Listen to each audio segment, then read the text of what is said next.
यहाँ पे आपको क्वेश्चंस दिख रहा होगा। तो अभी हम लोग बात करते हैं कि क्वेश्चन क्या पूछा हुआ था। तो आपको मैच द कॉलम वाला क्वेश्चन पूछा था। तो उसमें लिस्ट वन गिवन है, यहाँ पे दिशा देख सकते हो, और लिस्ट टू गिवन है। तो आपको लिस्ट वन से लिस्ट टू को मैच करना है और उसके अकॉर्डिंग आपको आंसर्स देने हैं।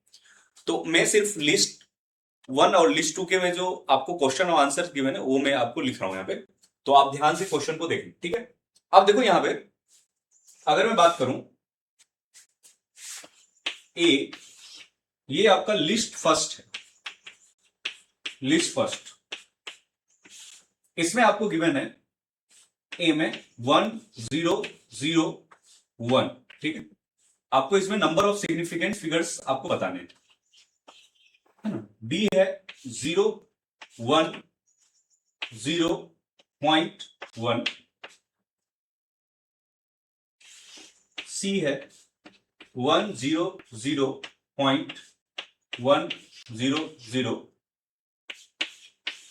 डी है 0.0010010, और लिस्ट टू में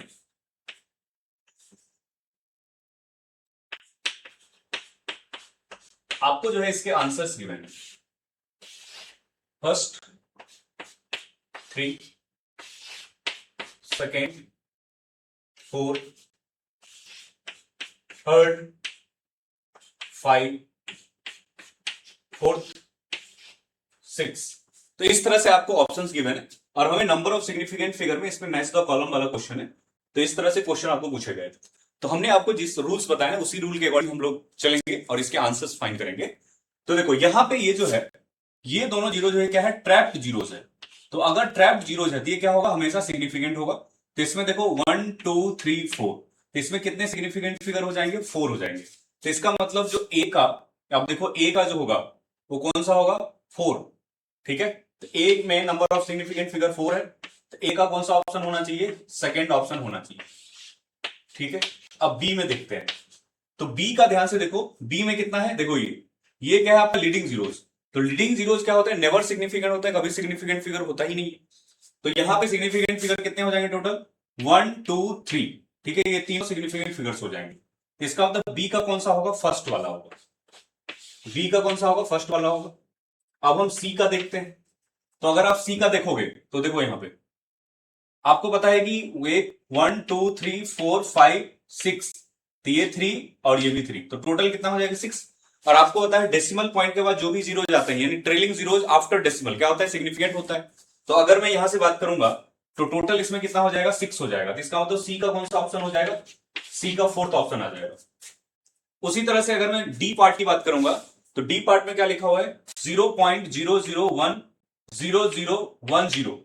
तो पहले देखो आप, लीडिंग जीरोज क्या होता है, ये तो कभी भी सिग्निफिकेंट नहीं होता है, नेवर सिग्निफिकेंट। तो आपको क्या दिख रहा है, डेसिमल के बाद ये लीडिंग जीरो नेवर सिग्निफिकेंट होता है, लेकिन डेसिमल के बाद जो जीरो है ये सिग्निफिकेंट होगा। तो टोटल सिग्निफिकेंट फिगर कितना हो जाएगा, 1 2 3 4 5। तो यानी 4 का कितना हो जाएगा, सॉरी सी का कितना था, 4, और डी पार्ट का जो आंसर आएगा वो कितना आएगा, 1 2 3 4 5, यानी थर्ड। तो इस तरह से आप देख सकते हो यहाँ पे जो ऑप्शन है उसमें से आपका क्या हो जाएगा, फर्स्ट ऑप्शन हो जाएगा, ए का सेकेंड, बी का फर्स्ट, सी का फोर्थ, डी का थर्ड। समझ गए।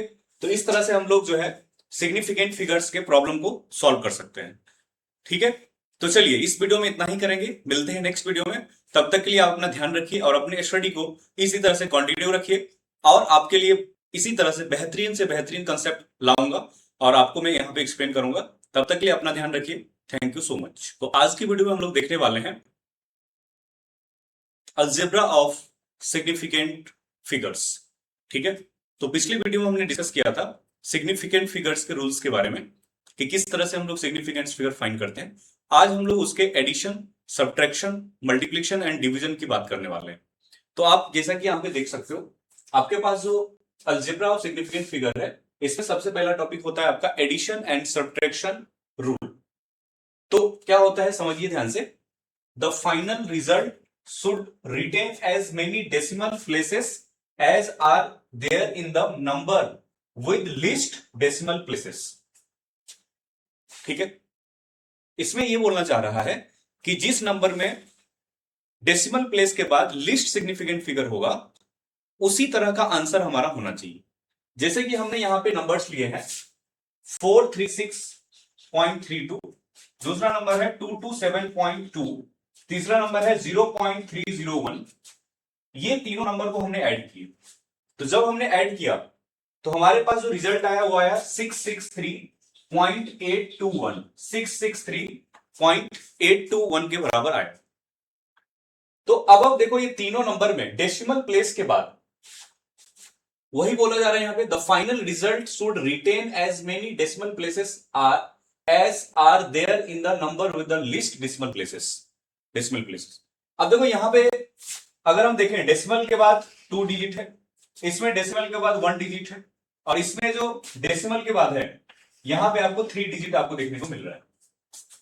तो हमारा जो आंसर होगा वो वही आंसर होगा जो डेसिमल के बाद जिसमें लिस्ट डिजिट है। तो आप देखो ये दूसरा जो नंबर है इसमें डेसिमल के बाद 1 डिजिट है, तो इसका मतलब हमारा जो फाइनल आंसर आएगा उसमें डेसिमल के बाद सिर्फ और सिर्फ 1 डिजिट ही होना चाहिए।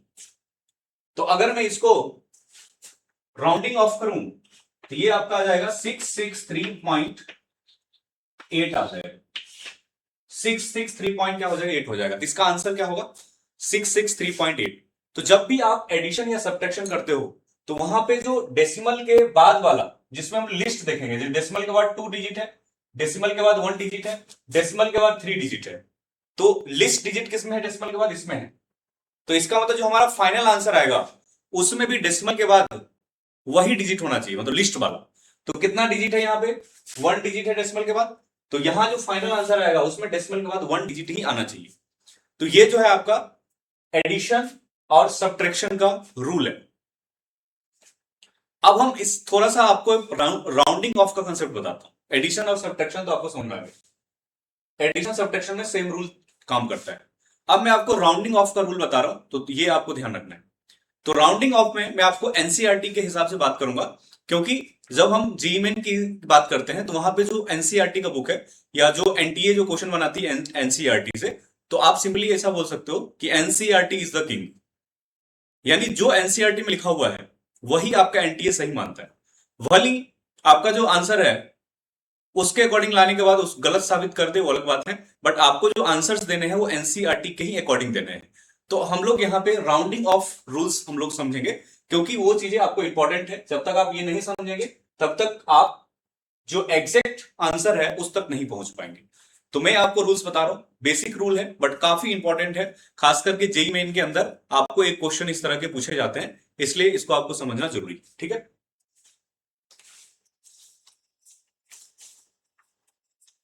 तो देखिए मैंने कुछ एनसीईआरटी के अंदर जो आपको डेटा लिखा हुआ है उसको हम लोग यहां पे डिस्कस करेंगे। तो एनसीईआरटी में किस तरह से गिवन है वो मैं आपको सामने एक बार डिस्कस करके दिखा रहा हूं। देखो राउंडिंग ऑफ रूल्स में आपको यह समझना होता है कि जैसे मान लो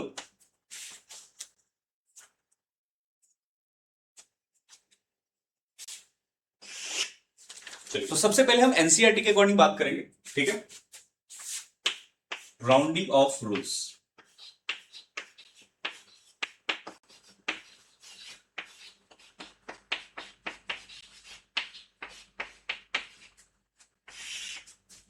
ठीक है, तो देखिए सबसे पहले हम लोग बेसिक कुछ रूल्स के बारे में डिस्कस कर लेते हैं जो कि बिल्कुल बेसिक है। जैसे कि मान लीजिए आपके पास ऐसा लिखा हुआ नंबर 2.78, आपको डेसिमल के 1 प्लेसेस तक इसको राउंडिंग ऑफ करना है, डेसिमल के 1 प्लेस तक। तो सबसे पहले हम देखेंगे डेसिमल के 1 प्लेस तक करना है, तो डेसिमल के जस्ट बाद वाला जो डिजिट है वो कितना है, 7 है, और उसके बाद क्या है, 8 है। तो ये जो है नंबर है ये 5 से ग्रेटर है। तो अगर नंबर 1 प्लेस तक हमें करना है तो 1 प्लेस के बाद वाला देखेंगे। अगर ये नंबर 5 से ग्रेटर है तो उस कंडीशन में इसमें क्या हो जाएगा, 1 ऐड हो जाएगा। तो इसका जो राउंडिंग ऑफ होगा वो किसके इक्वल होगा, 2.8 के इक्वल होगा। यानी डेसिमल के 1 प्लेस तक जो इसका राउंडिंग ऑफ होगा वो कितना होगा, 2.8 होगा। मतलब वो जो 8 है वो 5 से ग्रेटर है तो क्या करेंगे, उसके पहले वाले में ये जो आपको दिख रहा है इसमें क्या करेंगे, +1 ऐड कर देंगे। तो जो आपका आंसर आएगा राउंडिंग ऑफ करने के बाद वो कितना आएगा, 2.8 आएगा। क्लियर। अब देखो अगर उसी में ऐसा लिखा हो तो 2.74, इसका हमें राउंडिंग ऑफ करना है डेसिमल के 1 डिजिट तक। तो यहां पे देखो डेसिमल के 1 डिजिट के बाद 7 है, उसके बाद 4 है, तो ये 5 से क्या है, लेस है। तो 5 से अगर लेस होगा तो इसमें कुछ भी करने की जरूरत नहीं है, इसका जो राउंडिंग ऑफ होगा वो होगा 2.7। डेसिमल के 1 डिजिट तक कितना हो जाएगा इसका, 2.7 हो जाएगा। समझ गए। तो इसमें तो कोई दिक्कत ही नहीं। अगर 5 से ग्रेटर हो तो आपको क्या करना है, उसके पीछे वाले में जस्ट 1 ऐड कर देना है। क्लियर। अब अगर इसमें आप और चीज समझो, आपको जो आंसर है, अगर मान लीजिए आपको नियरेस्ट इंटीजर में आपको अगर आंसर देना है, जैसे मान लीजिए ये लिखा हुआ है और आपको नियरेस्ट इंटीजर में आंसर देना है, तो नियरेस्ट इंटीजर क्या होगा, नियरेस्ट इंटीजर जो होगा, नियरेस्ट इंटीजर अगर आपको नियरेस्ट इंटीजर में अगर आपको आंसर देना है तो आंसर कितना हो जाएगा, इसका आंसर होगा 3। 2.8 को क्या लिखेंगे हम लोग, नियरेस्ट इंटीजर में 3 लिखेंगे। क्लियर।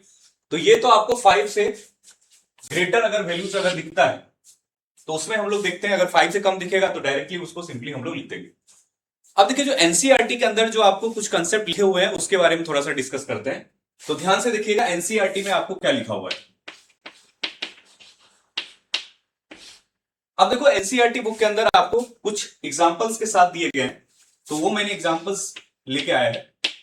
ठीक है। तो देखिए ये है 2.745, सेकेंड है 2.735, ठीक है, और थर्ड है 2.5, और इसी में एक नंबर है 3.5। ठीक है। तो आपको इसमें क्या करना है, राउंडिंग ऑफ करना है डेसिमल के 2 प्लेसेस तक, डेसिमल के 2 प्लेसेस तक राउंडिंग ऑफ करना है। तो अगर हम देखें तो 2 प्लेसेस है तो इसको तो छोड़ दो, ये वाला 4 आ रहा है। अब देखो ये 4 के बाद क्या है, 5 है। दिक्कत पता है कहां पे होता है, जहां पे 5 हो। अगर आपको डायरेक्टली अगर ये देखिए 5 से ग्रेटर गिवन है या 5 से लेस गिवन है तो इसको लेस है तो कंसीडर करेंगे ही नहीं, सीधा 2.7। 5 से ग्रेटर है तो उसके पीछे वाले 1 ऐड कर देंगे। लेकिन दिक्कत वहां पे आती है जहां पे एग्जैक्ट 5 लिखा हुआ है। अब अलग अलग बुक के अंदर ना इसको अलग अलग तरीके से सॉल्व किया है, लेकिन आपको क्या चलना है, आपको एनसीईआरटी के हिसाब से ही चलना है। समझ गए। तो देखो यहां पे हम देखें तो ये 2 प्लेसेस तक अगर आपको राउंडिंग ऑफ करना है तो ये देखो इसके बाद 4 के बाद क्या आ रहा है, 5 आ रहा है, एग्जैक्ट 5 है। अगर 5 से ग्रेटर होता तो हम लोग डायरेक्टली इसमें 1 ऐड कर देते, लेकिन 5 होने की वजह से आपको क्या करना पड़ेगा, ये देखना पड़ेगा कि उसके पीछे आने वाला नंबर जो है वो इवन है या ऑड है। तो उसके पीछे जो नंबर आ रहा है वो क्या है, इवन है। 4 क्या है, एक इवन नंबर है। 4 क्या है, एक इवन नंबर है। अब अगर इवन नंबर है तो एनसीईआरटी में ऐसा लिखा हुआ है कि 5 एग्जैक्ट 5 के बाद पीछे अगर इवन नंबर होगा तो उसमें कुछ भी करने की जरूरत नहीं है। तो इसका जो राउंडिंग ऑफ होगा 2 प्लेसेस तक वो होगा 2.74 के बराबर, 2.74 के बराबर होगा, एकदम एग्जैक्टली आपको इस तरह से ध्यान रखना है। अगर मैं नेक्स्ट की बात करूंगा 2.735 है, तो अगर 2.735 है तो अब देखो एग्जैक्ट 5 आ गया तो उसके पीछे ये जो नंबर दिख रहा है ये कैसा नंबर है, ऑड नंबर है। तो अगर ऑड नंबर आ जाए तो उसमें हमें क्या करना पड़ेगा, एक ऐड करना पड़ेगा। समझ गए। ऑड नंबर आ जाए तो उसमें क्या करना पड़ेगा, हमें एक ऐड करना पड़ेगा। तो इसका भी जो राउंडिंग ऑफ होगा डेसिमल के 2 प्लेसेस तो वो होगा आपका 2.74 के बराबर ही होगा। ठीक है, 2.74 के बराबर आपको देखने को मिलेगी। उसी तरह से अगर आपको 2.5 और 3.5 को अगर राउंडिंग ऑफ करना है, एक डिजिट में ले जाना है, तो अब देखो 2.5 है तो 5 है, उससे पहले क्या है, इवन नंबर है, तो इसका जो 1 डिजिट हमें आंसर देंगे तो इसका आंसर क्या होगा, 2 होगा। और अगर आप यहां पे 3.5 है और इसका आंसर 1 डिजिट में देना है तो 5 के पहले क्या है, 3 है, तो इसका आंसर क्या होगा, 4 होगा। अब ये जो चीजें हैं ये आपको एनसीईआरटी के अंदर लिखा हुआ है, तो ये चीजें आपको राउंडिंग ऑफ रूल्स जो है आपको ध्यान में होनी चाहिए, काफी इंपॉर्टेंट है। हम लोग इसका यूज करने वाले हैं algebra of significant figure, addition, multiplication, division, ये सब में ये चीजें यूज होंगी। ठीक है। तो आपको ये ध्यान रखना है, ये चीजें जो है आपको ध्यान रखना है। एनसीईआरटी में जो के अंदर जो कुछ चीजें आपको गिवन है, इसको आपको डायरेक्टली याद रखना चाहिए, ठीक है, क्योंकि एनसीईआरटी से ही आपको जेईई मेन के अंदर क्वेश्चंस बनाए जाते हैं। तो एनसीईआरटी में जो रूल दिया है उसी के अकॉर्डिंग आप आंसर दोगे फाइनल एग्जाम में, जिससे कि आपके एरर होने की चांसेस बहुत ही कम हो जाए। क्लियर? ठीक है, तो चलिए अब हम नेक्स्ट देखने वाले हैं एडिशन। जैसा कि हमने एडिशन रूल डिस्कस किया, उसके बाद हमने आपको राउंडिंग ऑफ बताया। अब हम एडिशन रूल के ऊपर क्वेश्चंस करने वाले हैं कि आपके एग्जाम के अंदर किस तरह से पूछा गया था। ठीक है, तो चलिए हम लोग नेक्स्ट क्वेश्चन करते हैं। तो ये जो क्वेश्चन है ये पीवाईक्यू में आया हुआ है, 2025 में आया है, हाल फिलहाल का क्वेश्चन है। तो देखते हैं किस तरह के क्वेश्चन आपसे पूछे गए थे। ठीक है, तो आप देख सकते हो यहाँ पे क्वेश्चंस यहाँ पे आपके सामने दिख रहा होगा। ठीक है, और मैं आपको रीड करके एक बार दिखा देता हूं क्या पूछना चाह रहा है इसमें। क्वेश्चन है, ध्यान से देखेंगे। A person measures mass of 3 different particles as 435.42 gram, 226.3 gram and 0.125 gram. According to the rules for arithmetic operations with significant figures, the additions of the masses of 3 particles will be. Clear? तो आपको इस तरह से 3 masses का measurement given है और आपको यह बताना है कि अगर मैं तीनों को ऐड कर देता हूं तो बताओ इसका जो है सिग्निफिकेंट फिगर्स के रूल के हिसाब से इसका आंसर फाइनल क्या होगा। तो सबसे पहले इस तरह की प्रॉब्लम को हम लोग आंसर से भी कर सकते हैं, तो इसलिए मुझे आंसर्स लिखना जरूरी है। तो एक बार मैं आंसर्स लिख के आपको दिखा देता हूं। तो आंसर्स कुछ इस तरह से लिखा हुआ है। जो आपके पास ए ऑप्शन है वो है आपका 661.845 ग्राम, बी है 662 ग्राम, सी ऑप्शन है 661.8 ग्राम और डी ऑप्शन है 661.84 ग्राम। तो इस तरह से आपके ऑप्शंस जो है गिवन है। ऑप्शंस मैंने इसलिए लिखा है क्योंकि आंसर डायरेक्टली आप ऑप्शन से भी कर सकते हो, बस आपको एक बेसिक सा रूल पता होना चाहिए जो हमने अभी आपको बताए हैं, एडिशन और सब्ट्रैक्शन रूल। ठीक है, तो सबसे पहले हम लोग बेसिक मेथड से जाते हैं कि आखिर इसका बेसिक तरीका क्या है, फिर हम लोग डायरेक्टली ऑप्शन से भी आपको सॉल्व करके दिखाऊंगा। तो अभी हमारे पास जो मास है वो कितना कितना है, तो m1 इक्वल टू गिवन है। ध्यान से देखेंगे, जो आपके पास मास गिवन है, अभी हम लोग स्टैंडर्ड तरीके से इसको सॉल्व कर रहे हैं। तो m1 गिवन है 435.42 ग्राम, उसके अलावा m2 गिवन है 226.3 ग्राम और m3 आपको गिवन है 0.125 ग्राम।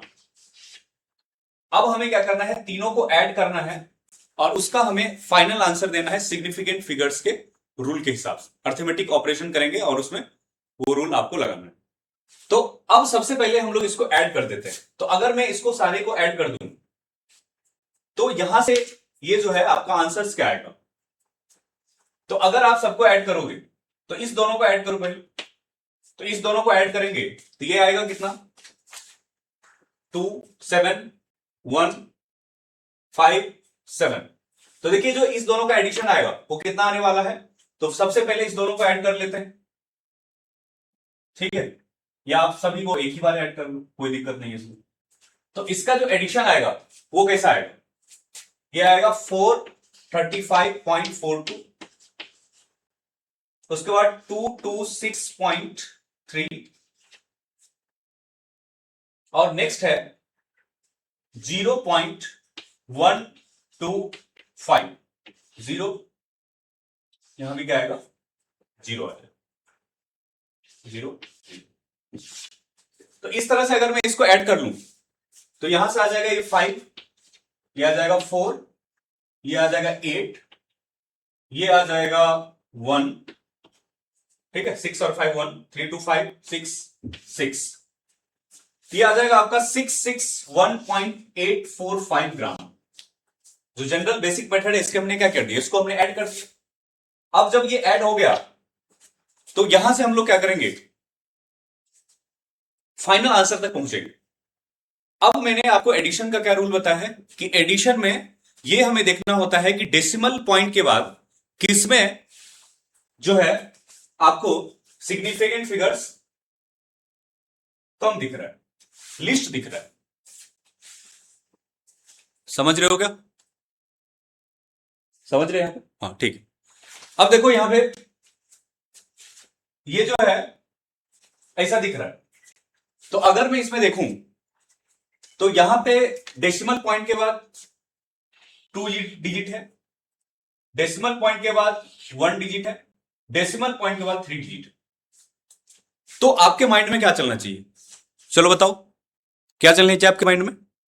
डेसिमल पॉइंट के बाद 1 डिजिट है, तो इसका मतलब जो फाइनल आंसर आएगा उसमें भी डेसिमल प्लेस के बाद 1 डिजिट ही होना चाहिए।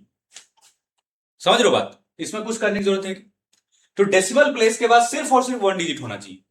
तो अगर आप देखोगे इसको, ये जो नंबर है वो है 661.845, तो डेसिमल पॉइंट के बाद एक ही डिजिट होना चाहिए। तो अगर मैं इसमें राउंडिंग ऑफ के रूल से भी जाऊं, डेसिमल पॉइंट के बाद एक डिजिट होना चाहिए, तो राउंडिंग ऑफ के रूल से जाऊंगा तो ये क्या है 661.8 और ये क्या है 4 है, तो 4 जो है क्या है 5 से लेस है और डेसिमल पॉइंट के बाद एक ही डिजिट होना चाहिए रूल के हिसाब से।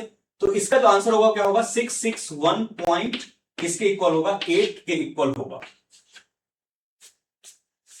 समझ रहे बात? तो ये बहुत ही बेसिक से क्वेश्चन है, ये देखो ऐसा इतना बेसिक क्वेश्चन है, बस आपको कैलकुलेशन करना है और बेसिक से रूल्स जो कि मैंने इस वीडियो के अंदर एक्सप्लेन किया है, तो आप उसको 2-3 बार करके देखो, 2x के स्पीड में देखो और उस चीज को आप दिमाग में सेट करो कि मैं आपको बता क्या रहा हूं।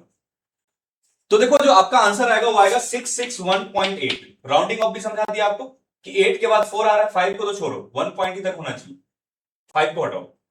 और उससे भी अगर वैसे भी देखोगे तो 4 से पहले क्या है 5 है, तो अगर इस दोनों को राउंडिंग ऑफ करोगे तो 5 से एग्जैक्ट 5 है, तो उससे पहले 4 है, इवन है, तो इसमें कुछ करने की जरूरत है नहीं। और उससे पहले जो है वो आपका 8 से यहां पे जो दिख रहा है ये 5 से कम है, ठीक है, तो ऑब्वियस सी बात है 661.8 हो जाएगा।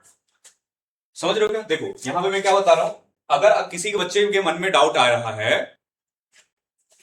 अरे समझ रहे क्या आप लोग? किसी बच्चे के मन में अगर डाउट आ रहा है कि मान लो यहां पे 5 आ गए, तो सर 5 से पहले देखेंगे तो कोई बात नहीं, एग्जैक्ट 5 का कंडीशन क्या बताया था एनसीईआरटी में, क्या लिखा हुआ है कि 5 से पहले अगर कोई इवन नंबर आए तो उसको हम लोग क्या लिखेंगे 661.84 लिखेंगे।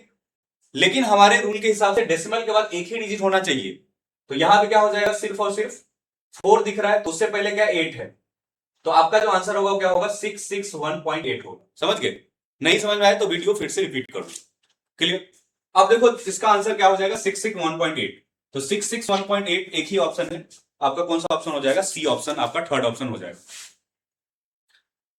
अब किसी बच्चे के मन में मान लो कि कोई ऐसा बच्चा है जिसको मेरे पढ़ाया हुआ रूल एकदम समझ में आ गया है, उसने 2-3 बार देखा हुआ है और सब कुछ माइंड में सेट करके रखा है, तो वो इस क्वेश्चन का डायरेक्ट आंसर देगा। कैसे देगा? ध्यान से समझो।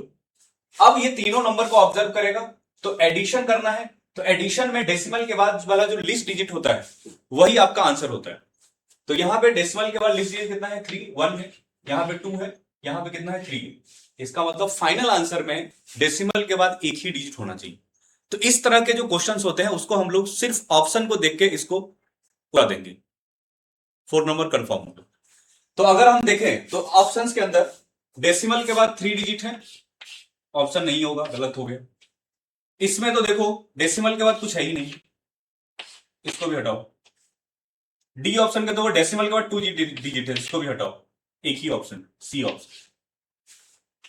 तो इस तरह क्वेश्चन में क्या बोल रहा हूं, आपको सॉल्व करने की जरूरत ही नहीं है, जितना देर में आप ऐड करोगे कुछ तो टाइम जाएगा, वो करने की जरूरत ही नहीं है। आप तीनों नंबर को ऑब्जर्व करो और फिर देखो जो रूल्स हमने बताया एडिशन और सब्ट्रैक्शन के, उसके अकॉर्डिंग आपको यहां पे डायरेक्टली यहां पे आंसर्स दे देने। ठीक है, तो चलिए इस वीडियो में इतना ही रखते हैं, मिलते हैं नेक्स्ट वीडियो में। तब तक के लिए आप अपना ध्यान रखिए और आप अपने पढ़ाई को अच्छे तरह से करते रहिए और इस तरह के बेहतरीन कंसेप्ट को समझते रहिए। ठीक है, thank you so much. Next video में मिलते हैं हम लोग।